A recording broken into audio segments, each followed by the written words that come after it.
Hello guys, welcome to your YouTube channel pupil teacher. आज हम discuss करने वाले हैं इंग्लिश के टॉप मोस्ट टॉपिक जो कि हमारा रहने वाला है वॉइस। इसके रूल के बारे में हम डिस्कस करेंगे। बाकी वीडियो शुरू करने से पहले एक इंपॉर्टेंट इन्फॉर्मेशन आपको देनी थी। हमने जेबीटी टेट और जेबीटी केमिस्ट्री के न्यू बैच को ओपन किया है, जिसकी टोटल फीस आपके पास 500 है, जिसमें आपकी ऑनलाइन क्लासेज होती है गूगल मीट ऐप के ऊपर, और इवनिंग सेक्शन में आपकी ऑनलाइन क्लासेज होती है। बाकी अगर आप इसके बारे में और डिटेल जानना चाहते हो तो आपको मेरा व्हाट्सएप नंबर स्क्रीन पे दिख रहा है, आप व्हाट्सएप पे मुझे मैसेज कर सकते हो। बैच में एडमिशन की जो लास्ट डेट रखी है वो 15 जुलाई है, क्योंकि 16 जुलाई से हमारे पास क्लासेस स्टार्ट हो जाएगी। हमारा जो बैच है वो स्टार्ट हो जाएगा 16 जुलाई से। फिलहाल आज की वीडियो में हम बात करेंगे वॉइस के कुछ मोस्ट इंपॉर्टेंट रोल। तो इस वीडियो को आपने एंड तक जरूर देखना, क्योंकि आज की वीडियो में आपके वॉइस से रिलेटेड जितने भी डाउट्स थे वो क्लियर हो जाएगी। फिलहाल करते हैं वीडियो को शुरू। तो सबसे पहले आपने कुछ वर्ड्स को याद रखना, आखिर कौन किस में चेंज होगा। जैसे कि ही आपका हमेशा हिम में चेंज होगा, मी आपका आई में चेंज होगा, दे आपका देम में चेंज होगा, और शी आपका हर में होगा, और यू आपका यू में ही रहता है। और अगर किसी पर्सन का नाम बताया जाता है तो वो भी आपका पर्सन का नाम सेम ही रहता है। तो ये कुछ वर्ड्स थे, सबसे पहले आपने इनको ध्यान में रखना। नेक्स्ट, अब बारी आती है रूल की। सबसे पहले प्रेजेंट टेंस। आखिर आप पता कैसे लगाओगे कि आपके पास जो वर्ड दिया है, जो आपके पास सेंटेंस दिया है, क्या वो आपका प्रेजेंट में है या पास्ट में है या फ्यूचर में है। तो आपका पता लगेगा एस या ई एस। जो वर्ब होगा उसमें क्या है, आपके पास एस या ई एस लगा होगा, तो आपको पता लग जाएगा आखिर जो वर्ड है वो आपका प्रेजेंट में है या पास्ट में है। तो प्रेजेंट की पहचान यही है आपकी कि वर्ड में एस या ई एस लगा होगा। कहीं पे भी आपके पास वर्ड में एस या ई एस लगा होगा तो आप उसको किस तरीके से चेंज करोगे, तब आप हमेशा वहां पे इज एम आर का यूज करोगे। Using is am are plus verb की थर्ड फॉर्म लगेगी आपकी। साथ ही साथ जो इज है आपको पता है वो हमेशा सिंगुलर के लिए यूज होगा, और कभी भी आई आएगा तो उसके साथ आई एम आता है, ए एम, और जो आपका आर वर्ड है वो प्लूरल के यूज होगा। यानी कि जब नाउन में आपके पास होगा कोई प्लूरल में तब आप आर का यूज करोगे, अगर आपका नाउन सिंगुलर में होगा तो आप इज का यूज करोगे। फॉर एग्जाम्पल यहाँ पे है ही रीड्स अ बुक। तो देखो जो यहाँ पे रीड्स है R E A D S, यहाँ पे एस लगा है हमारे पास वर्ब में। इट मीन्स ये हमारी प्रेजेंट टेंस है। यहाँ से हमें पता लग गया कि ये हमारी प्रेजेंट टेंस में है, तो हम यहाँ पे जो प्रेजेंट टेंस वाला रूल है उसका यूज करेंगे। देखो अगर हमारे पास नाउन जो है यहाँ पे वो है हमारे पास बुक, अगर बुक में बुक्स लगा होता है यानी कि वो प्लूरल की बात हो रही है, बट यहाँ पे बुक है, इट मीन्स सिंगुलर में है। और जब भी वॉइस को हम चेंज करते हैं तो हम हमेशा लास्ट से शुरू करते हैं, जैसे कि अ बुक। अब हम रूल लगाएंगे यहाँ पे इज एम आर में से एक चीज वो है हमारे पास इज, और जो रीड्स था वो आपका कन्वर्ट होएगा वर्ब की थर्ड फॉर्म में, और जो थर्ड फॉर्म होती है रीड की वो होती है रेड, पर उसको लिखते हैं आर ई ए डी करके ही है, बाय, और ही आपका चेंज हो गया हिम में। तो ये हमारा चेंज हो गया a book is red by him. तो आपने हमेशा याद रखना एस और एस से कैसे चेंज होगा। नेक्स्ट, अगर हम एग्जांपल की बात करें तो यहाँ पे है श्री अरविंद टीच। तो आप देख लो जो यहाँ पे टीच है, जो आपके पास वर्ब है उसमें क्या है, एस लगा हुआ है। इट मीन्स ये भी हमारे पास प्रेजेंट टेंस है। और जो यहाँ पे बॉयज है ये क्या है, आपके पास जो आपके पास नाउन था उसमें क्या है, एस लगा हुआ है। इट मीन्स ये हमारे पास प्लूरल फॉर्म बता रहा है। तो जब भी प्लूरल फॉर्म होती है तो वहां पे हम हमेशा आर का यूज करते हैं, और लास्ट से शुरू होगा द बॉयज आर। जो टीच था उसकी जो थर्ड फॉर्म होती है वो टॉट होती है, the boys are taught by Shri Arvind. तो अरविंद किसी पर्सन का नाम था, और पर्सन का नाम हम हमेशा पर्सन का नाम सेम ही रखते हैं। तो इस तरीके से आपने हमेशा ध्यान रखना। बाकी आपको प्रैक्टिस सेट मिलेगा इसके बाद 4-5, जिसमें कि आपको और अच्छे से क्लियर हो जाएगा आखिर आप रूल का यूज कैसे करोगे। बट ये आपने सबसे पहले ध्यान रखना, आप पता कैसे करोगे कि आपका प्रेजेंट में है और कौन सा रूल। आपने याद रखना अगर आपके पास वर्ब में एस या ई एस लगा है, इट मीन्स वहां पे आप इस एम आर का यूज करोगे, साथ में जो वर्ब था वो थर्ड फॉर्म में कन्वर्ट हो जाएगा। तो आपने ये वाला रूल लगा के इसको चेंज कर देना है। नेक्स्ट, रूल नंबर 2, ये भी हमारा प्रेजेंट टेंस के लिए है। अगर आपके पास सेंटेंस में इज एम आर का यूज हो रहा है, साथ में आई एन जी लगा होगा वर्ब की फॉर्म में, जैसे कि यहाँ पे आप अगर एग्जांपल देखोगे तो हेल्प में क्या है, आई एन जी लगा है, हेल्पिंग, यानी कि जो वर्ब थी उसमें आई एन जी लगा है। कहीं पे भी आपके पास is am are word use होगा, साथ ही साथ उसमें आई एन जी लगा होगा वर्ब में, तो आप यूज करोगे वहां पे is being, are being, am being plus verb की third form. For example my friend is helping me. तो यहाँ पे देखो जो इज था, इससे आपको पता चल गया ये प्रेजेंट टेंस है, कहीं पे भी इज एम आर होगा। साथ ही साथ जो वर्ब था उसमें देखो आप आईएनजी लगा हुआ है। तो जब हम इसको लास्ट से चेंज करना शुरू करेंगे तो आपको पता है जो मी चेंज होता है वो आई में होता है, और आई के साथ हम हमेशा ए एम का यूज़ करते हैं। यानी कि यहाँ पे आ जाएगा आई एम बीइंग। जो इस तरह उसको नहीं यूज़ करेंगे हम, ये भी आपने ध्यान रखना है। ऐसे नहीं कि आपने इसके साथ इस बीइंग ही लिख लिया, बट आपने जिस तरीके से होगा, अगर आपके पास प्लूरल फॉर्म होगा तो प्लूरल में लिखना, आपने आर का यूज़ करना, सिंगुलर में दिया होगा तो इसका यूज़ करना, और अगर कहीं भी आई में कन्वर्ट हो जाता तो आप ए एम का यूज़ करेंगे। इसकी आई एम बीइंग हेल्पिंग, जो आपके पास वर्ब था हेल्प, इसकी थर्ड फॉर्म होती है हेल्प्ड। तो हेल्पिंग हमारा चेंज हो गया हेल्प में बाय माय फ्रेंड, और माय फ्रेंड हमेशा माय फ्रेंड में ही रहेगा। तो आपके पास यहाँ बना I am being help by my friend. तो इस तरीके से हमारा ये चेंज हो गया यहाँ पे। नेक्स्ट एग्जाम्पल की बात करें तो ये भी हमारे पास प्रेजेंट टेंस का जो रूल नंबर 2 है उसी का ही है। They are reading books. तो आपने देखो यहाँ पे आर लगा हुआ है, इससे पता चल गया प्रेजेंट में है।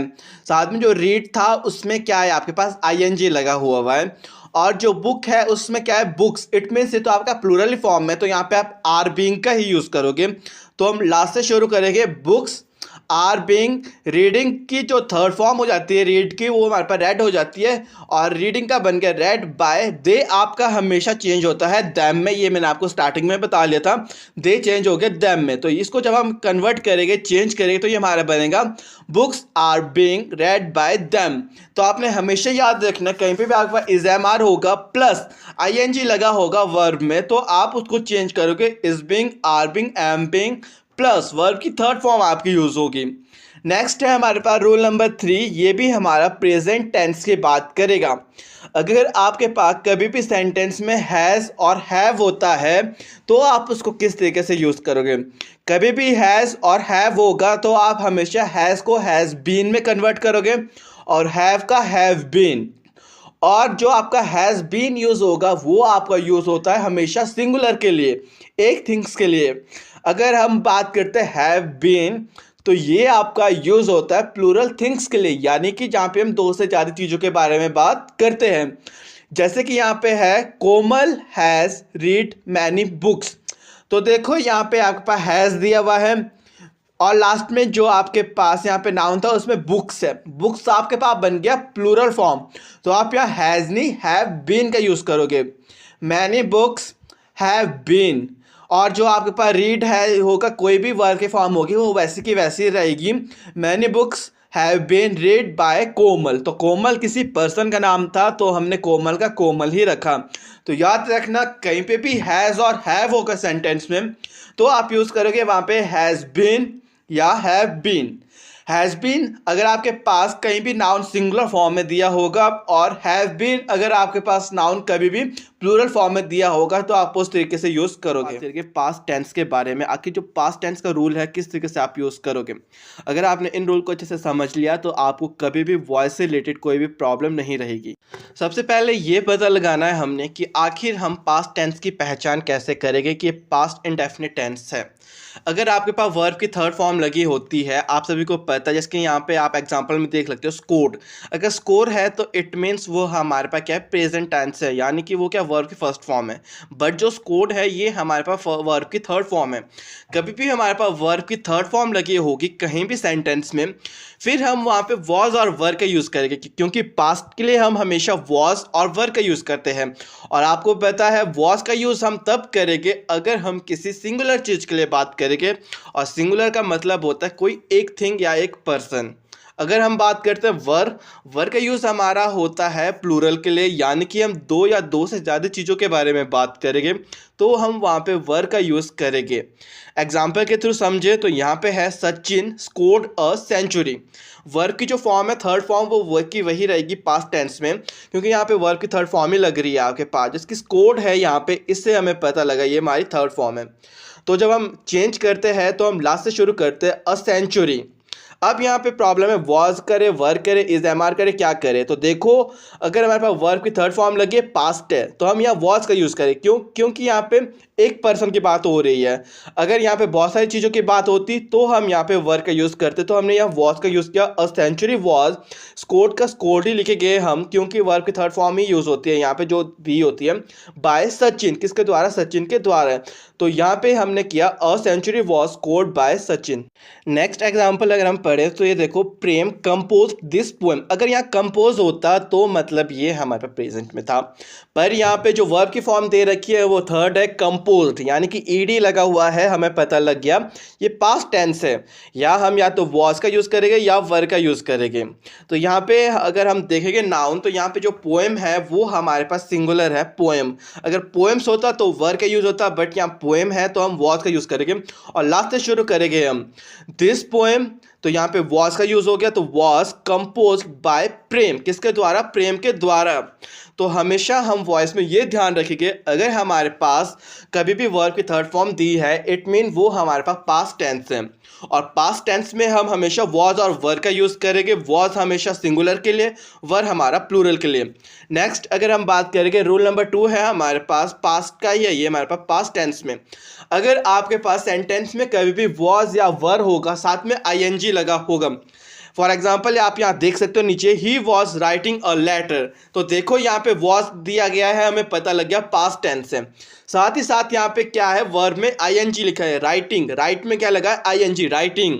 तो कभी भी आपके पास पास्ट टेंस में दिया होगा, यानी कि वॉज या वर्ब की फॉर्म में दिया होगा, साथ ही साथ आपके पास आईएनजी लगा होगा, तो आप किस तरीके से चेंज करोगे?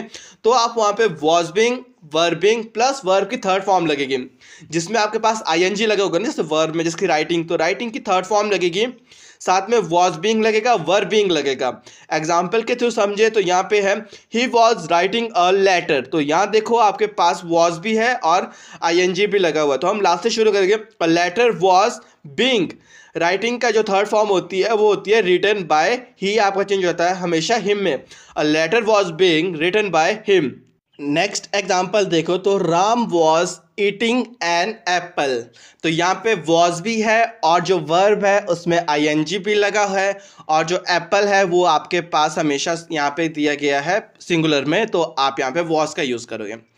अगर हम इसको चेंज करेंगे तो ये आएगा हमारे पास, एन एप्पल वॉज बीइंग, ईट की जो हमारी थर्ड फॉर्म होती है वो हमारे पास ईटन होती है, और ईटन बाय राम, किसके द्वारा? राम के द्वारा। An apple was being eaten by Ram. तो याद रखना, कहीं पे भी आपके पास पास्ट टेंस में दिया होगा, यानी कि वॉज और वर्ब में दिया होगा, साथ में आपके पास क्या है, वर्ब में आईएनजी लगा होगा, तो आप चेंज करोगे वॉज बीइंग में, वर्ब बीइंग में, प्लस वर्ब की आपकी लगेगी हमेशा थर्ड फॉर्म। ये आपके बहुत इंपॉर्टेंट रूल्स है, अगर आपने इनको समझ लिया आपको कभी भी कोई भी दिक्कत नहीं होगी कभी भी कॉम्पिटिटिव एग्जाम को सॉल्व करने में। नेक्स्ट थर्ड रूल है हमारे पास पास्ट परफेक्ट टेंस। कभी भी आपके पास हैड दिया होगा सेंटेंस में, तो आप हमेशा हैड बीन का यूज़ करोगे, साथ में वर्ब की थर्ड फॉर्म लगेगी। जैसे कि आपके पास यहाँ पे दिया हुआ है शी हैड, तो देखो यहाँ पे हैड दिया है, आपको पता लग गया, अब हैड है तो हैड बीन लगेगा। और जो यहाँ पे ब्रॉट है उसके में क्या है, थर्ड फॉर्म लग जाएगी। तो यहाँ है आपके पास example, she had brought the gold necklace, तो क्या करेंगे आप यहाँ पे, लास्ट से शुरू करेंगे, द गोल्ड नेकलेस, हैड था तो आप क्या लगाओगे यहाँ पे, हैड बीन, और ब्रॉट का बन जाएगा bought by her, she change हो जाता है हर में। तो हमेशा याद रखना, आपके पास कहीं भी हैड दिया होगा, सिंपली आप वहाँ पे हैड बीन का यूज़ करोगे, साथ में वर्ब की थर्ड फॉर्म। जैसे कि यही हमने किया था, gold necklace had been, had के साथ क्या लगाया हमने, बीन, और यहाँ ब्रॉट था तो ब्रॉट का हमने लिख लिया थर्ड फॉर्म बॉट बाय हर। तो इस तरीके से आपने हमेशा चेंज करना, कहीं पे भी आपके पास पास्ट परफेक्ट टेंस दिया होगा हैड की फॉर्म में। नेक्स्ट हम बात करेंगे फ्यूचर टेंस। फ्यूचर टेंस की पहचान आप हमेशा विल और शैल से करोगे। आपके पास सेंटेंस में विल और शैल दिख गया, इट मीन्स वो आपके पास फ्यूचर टेंस है, और आप चेंज कैसे करोगे उस रूल को आपने ध्यान से देखना भी। अगर आपके पास कहीं पे भी किसी भी सेंटेंस में विल और शैल होगा, तो आप विल भी और शैल भी करोगे, साथ में वर्ब की थर्ड फॉर्म लगेगी। कहीं भी विल होगा तो विल भी बन जाएगा, शैल होगा तो शैल भी बन जाएगा, साथ में वर्ब की थर्ड फॉर्म लगेगी। अगर हम इसके एग्जाम्पल की बात करते हैं तो एग्जाम्पल है हमारे पास the teacher will solve the problem. तो यहाँ पे देखो आप एग्जाम्पल में क्या लिखा गया है, टीचर विल, इट मीन्स यहाँ हम विल बी का यूज़ करेंगे। जब हम इसको सॉल्व करेंगे तो ये आएगा हमारे पास the problem will be. Solve की थर्ड फॉर्म लगेगी क्योंकि वर्ब की हमेशा थर्ड फॉर्म लगती है। सॉल्व की थर्ड फॉर्म होती है हमारे पास सॉल्व बाय द टीचर। तो यहाँ विल था तो विल बी लगा, शैल होगा तो शैल बी लगेगा, साथ में वर्ब के आप हमेशा थर्ड फॉर्म यूज करोगे, इसीलिए हमने यहाँ पे लिखा the problem will be solve by the teacher. कभी भी इस तरीके से आएगा, आपने ध्यान रखना, कंफ्यूजन नहीं होना है। कभी भी कॉम्पिटिटिव एग्जाम इस तरीके से दिखे तो बस आपने विल का विल भी कर लेना, शैल का शैल भी कर देना। नेक्स्ट जो रूल है हमारे पास फ्यूचर टेंस का, इसको ध्यान में रखना आपने। कभी भी आपके पास सेंटेंस में विल हैव होगा और शैल हैव होगा तो उसको किस तरीके से चेंज करना। विल और शैल होगा वो तो बता लिया, विल और शैल होगा तो विल भी शैल भी होगा।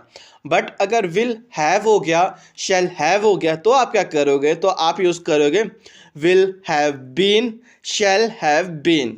और वर्ब की जो फॉर्म होगी वो की रहेगी, सेम रहेगी। वर्ब की जो आपकी फॉर्म दे रखी होगी वो आपकी सेम रहेगी और बस आपका विल हैव चेंज हो जाएगा विल हैव बीन में, और शैल हैव चेंज हो जाएगा आपका शैल हैव बीन में। एग्जाम्पल के थ्रू समझे तो यहाँ पे है हमारे पास अरुण विल हैव हेल्प्ड आशा। तो यहाँ देखो आपने विल हैव है आपके पास तो आप इसको चेंज करोगे जब आशा विल हैव बीन, हैव था तो आपने क्या कर लिया, अब यहाँ पे हैव बीन का यूज़ कर लिया। Asha will have been help by Arun, क्योंकि जो वर्ब की फॉर्म होगी वो आपके पास सेम रहेगी एज इट इज़। कहीं पे भी आपके पास प्लेस, काइंडली, ऑर्डर या वर्क, आपको लगता है कहीं पे कार्य दिया जा रहा है, ऑर्डर दिया जा रहा है, रिक्वेस्ट की जा रही है, तो आप वहाँ पे लेट का यूज़ करोगे। लेट के साथ जैसे यूज़ करोगे लेट प्लस बी लगता है प्लस वर्ब की थर्ड फॉर्म लगती है। For example open the door, तो यहाँ पे दरवाजा खोलने को बोला जा रहा है, इट मीन यहाँ पे एक ऑर्डर दिया जा रहा है। तो आपको पता है जब भी ऑर्डर दिया जाता है वहाँ आप लेट को यूज़ करोगे। लेट द डोर जब भी आप यूज़ करते हो लास्ट में द डोर बी ओपन का बन जाएगा open, let the door be open. Next example की बात करें तो ये है हमारे पास स्विच ऑफ द लाइट, यानी कि यहाँ पे भी आप बोल रहे हो कोई वर्क दिया गया है कि जो लाइट है उसको ऑफ कर लो, तो आपको पता है यहाँ पे वर्क ऑर्डर दिया गया है तो यहाँ पे भी हम लेट का यूज़ करेंगे। लेट के साथ हमेशा बी लगता है। ज़्यादातर मैंने देखा है कॉम्पिटिटिव एग्जाम में कई बार जब लेट होता है तो उसके साथ कई बार बी नहीं लिखा होता है। तो अगर आप कभी भी कंफ्यूज होते हो लेट वाले में तो आपने याद रखना लेट के साथ हमेशा बी का यूज होता है। जिस ऑप्शन में आपको बी दिख गया साथ में लेट लगा होगा यानी कि वो ऑप्शन आपका सही है। यहाँ पे अगर हम बात करें स्विच ऑफ द लाइट तो यहाँ पे हम लास्ट से शुरू करेंगे लेट द लाइट। लाइट के बाद हम हमेशा बी का यूज करेंगे। बी जो स्विच था उसकी थर्ड फॉर्म होती है हमारे पास स्विच्ड ऑफ रहेगा of, let the light B switched off. तो इस तरीके से हम इसको चेंज कर लेंगे। तो फिलहाल आज की वीडियो में तो बस इतना है। आशा है आज की वीडियो आप सबके लिए हेल्पफुल रही होगी और आपके जो वॉइस से रिलेटेड जो भी रूल्स से रिलेटेड डाउट्स थे वो थोड़े बहुत क्लियर हुए होंगे।